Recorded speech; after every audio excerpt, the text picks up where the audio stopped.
Informations urgentes. Alassane Ouattara veut lancer une attaque unilatéralement contre le Niger.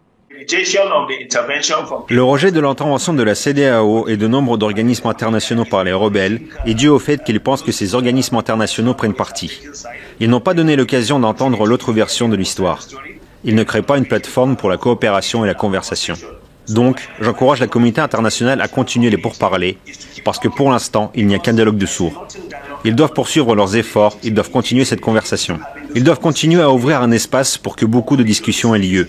Mais plus important encore, il y a un besoin de confiance, parce que les rebelles ont besoin de se sentir protégés et dans une certaine mesure avoir la confiance de la communauté internationale pour pouvoir parler.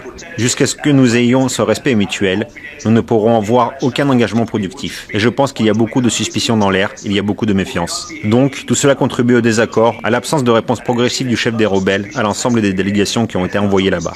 Donc je tiens à encourager davantage de conversations, de dialogues, et voyons comment cela va se dérouler. Il nous revient de façon insistante et concordante que face aux hésitations du président Tinubu, Alassane Ouattara a été chargé par Paris de prendre la tête de file d'une attaque imminente contre le Niger. En effet, le Sénat ayant mis un veto à la participation des soldats nigérians à une guerre, Alassane Ouattara a décidé de façon suicidaire de combattre avec des mercenaires d'un pays de l'Afrique centrale et des soldats ivoiriens recrutés. Cette armée de fortune sera appuyée par les forces armées françaises déjà basées au Niger. Mon intime conviction est qu'une telle entreprise est totalement vouée à l'échec et suicidaire.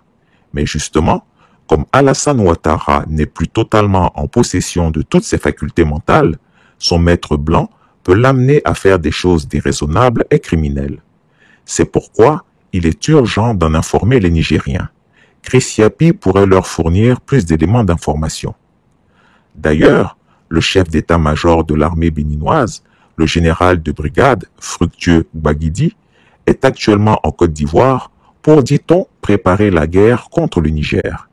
Il a reçu une importante somme d'argent pour mouvementer ses troupes. Chris Yapi demande aux journalistes, parlementaires, chefs traditionnels et religieux de poser la question de vérité à Patrice Soulier-Talon et vérifier s'il peut ou ose démentir mon information.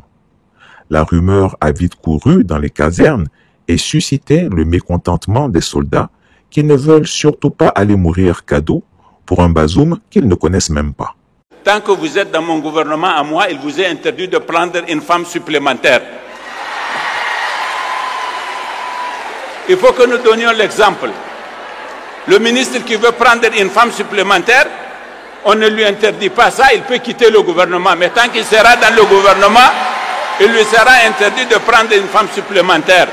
Comme le général de l'armée béninoise, le chef d'état-major de l'armée bissau-guinéenne, le général Biagé Ntan, est lui aussi présent à Abidjan pour récupérer une grosse somme d'argent en vue d'aller tuer le peuple nigérien. Comme vous le constatez, ce n'est plus le président du Nigeria qui a pris la tête de file des va-t-en-guerre, mais bel et bien le dictateur des lagunes. Il prend l'argent des Ivoiriens du pays de Félix Houphouët-Boigny pour aller faire couler le sang au Niger. Il semble que le président Embalo, grand filou devant l'Éternel, un temps hésitant, s'est laissé convaincre par les liasses de billets de banque d'Alassane Ouattara et des menaces à peine voilées. Parce que c'est très important qu'on finisse avec la transition au Mali, en Guinée-Conakry et au Burkina Faso. Et je peux vous dire aussi, il est déjà sur la table, en création d'une force anti-putsch qu'on est en train de penser à créer. Et ça va permettre que tout le monde comprenne que nous sommes en plein siècle XXI. C'est inadmissible, inacceptable des coups d'État. On ne peut pas penser que pour arriver au sommet de l'État, c'est un fast-track. Non. Comme bien dit au président Macron, ça, il y a les procédures arriver chef d'État. Donc, il faut qu'on soit tous républicains.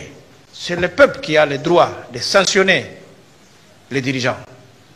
Bon, malgré que beaucoup de fois aussi, le peuple sont complices, tenant en considération les niveaux. Mais c'est avec ça qu'on doit faire. Ce n'est pas avec des coups d'État militaires. L'histoire de l'homme africain retiendra que la France n'intervient plus elle-même pour tuer les Africains. Elle utilise pour cela des valets locaux comme Alassane Ouattara pour faire le sale boulot à sa place.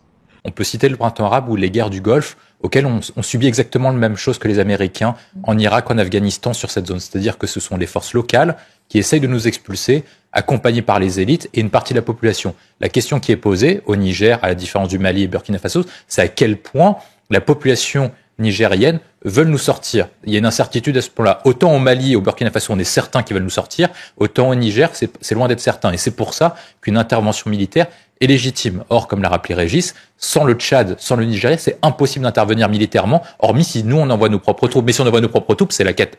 Pour rappeler que le président Bazoum a été élu démocratiquement. Oui, aujourd'hui, c'est pas ce que font les putschistes, c'est mobiliser quelques milliers de personnes dans la capitale. C'est absolument pas représentatif de la population au Niger. Et aujourd'hui, on n'a aucun moyen de savoir, au niveau d'un sondage quelconque, si la population du Niger soutient ou non les putschistes. Exactement.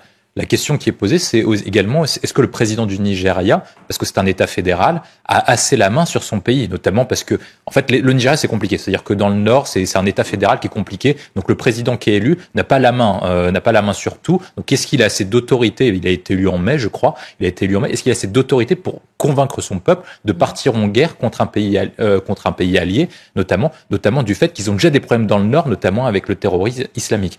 L'autre question qui est posée, moi, je pense qu'il faut intervenir d'une manière ou d'une autre, quoi qu'il arrive. La question qui est posée, la France, vous voulez dire? D'une manière ou d'une autre, il faudra intervenir, tout simplement pour 3 raisons précises.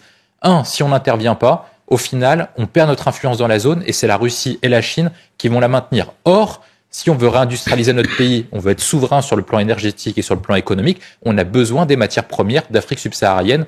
C'est le premier élément. Le deuxième point, c'est le contrôle des menaces migratoires. Avec le réchauffement climatique, avec le dérèglement climatique, vous allez avoir à peu près des centaines de millions de personnes qui vont migrer d'Afrique subsaharienne en passant par le Maghreb à destination d'Europe. Or, si vous avez des États instables, vous avez exactement la même chose qu'aux États-Unis, qu'au Moyen-Orient, avec la chute des gouvernements irakiens et afghans, c'est-à-dire un État qui est incapable de pouvoir contrôler ses frontières et son territoire, comme en Libye actuellement, voire peut-être un peu en Tunisie aussi. Donc le contrôle du flux migratoire est important et il faut que ces États tiennent debout. L'autre point, c'est la question de la menace terroriste. C'est-à-dire que si par cas, vous avez des États instables, plus des problèmes économiques et de migration, vous avez une menace, que ce soit des personnes islamiques. Cette menace terroriste, elle est installée déjà là-bas, c'est pas nouveau. Non, mais on l'avait sacrément réduit, c'est-à-dire qu'elle était assez minime, mais il y a AQMI, il y a Al-Qaïda, qui sont présents notamment au sein de la zone précise qu'on nous cite, entre le Nigeria et entre le Niger. Donc cette zone est ultra importante. Si l'État nigérien du Niger saute, il y a un risque de résurgence de menace islamique. Et dans ce cas, de toute façon, on interviendra. Voilà. Il était prévu que les 2 chefs d'état-major, le Bissau-Guinéen et le Béninois, se rendent au Ghana le samedi 12 août 2023, mais cette réunion a été reportée pour divergence de vues. C'est un premier échec pour le vieux Grigou, chef de guerre. Les hiboux de Chris Yapi sont aux aguets et vous informeront au fil de l'eau. Le Niger peut déjà se réjouir sur le manque total d'enthousiasme des soldats ivoiriens qui continuent à exiger 25 millions de francs CFA et une assurance vie avant d'aller au combat.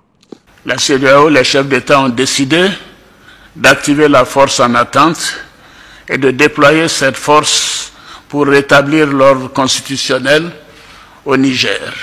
Les chefs d'État ont marqué un accord donc pour le déploiement des troupes d'un certain nombre de pays, dont la Côte d'Ivoire.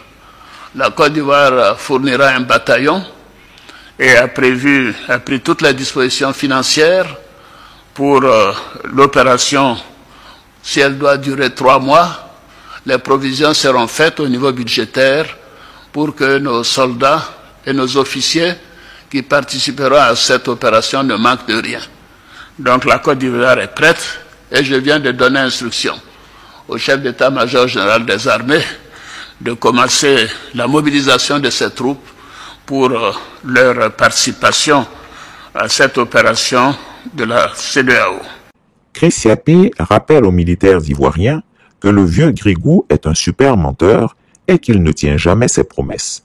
C'est un infâme individu sans parole.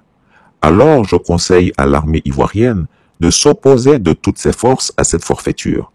Les soldats ivoiriens qui auraient le malheur de participer à une telle entreprise doivent savoir qu'aller en guerre contre un autre pays ne restera pas impuni. Ils seront, tôt ou tard, poursuivis pour crimes de guerre, crimes contre l'humanité. Donc, c'est à cause de toi tous ces dégâts-là. Hein? Je vais te...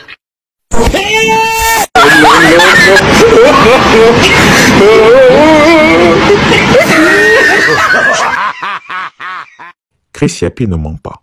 Retrouvez Chris Yapi sur ses 2 chaînes YouTube, sa chaîne Dailymotion, Instagram et VK.